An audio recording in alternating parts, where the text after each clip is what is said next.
নবীজি যখন সন্তানকে বলল, বাবা আমি তোমাকে কালিমার দাওয়াত দিতেছি রে বাবা, তুমি কালিমা পড়বানি। সন্তানটা বাবার দিকে তাকায়, মাথাটা ঘুরায় বাবার দিকে ইশারা দিয়া বুঝায়, কথা তো বলতে পারে না, ইশারায় বুঝায় রে বাবা আল্লাহর পয়গম্বর দেখো না আজকে আমাদের বাড়িতে হাজির হয়েছে রে বাবা, এমন একজন মানুষই আমাদের বাড়িতে হাজির। ওগো বাবা যেই দাওয়াত দিতেছে, কি বলবো বলো, তুমি বলে দাও কি বলবো। বাবা দূর থেকে ডাক দিয়ে বলে, ও সন্তান, তোমার কাছে যেই লোকটা আজকে হাজির হয়েছে রে বাবা, ইনার চাইতে দুনিয়ায় আর কোনো ভালো মানুষ নাই রে বাবা।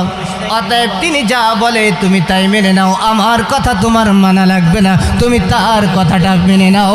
অতএব তুমি কালেমা পড়ে নাও, বলেন না সুবহানাল্লাহ। ওই ইহুদির সন্তান এবার কালেমা পড়ে, লা ইলাহা ইল্লাল্লাহু মুহাম্মাদুর রাসূলুল্লাহ।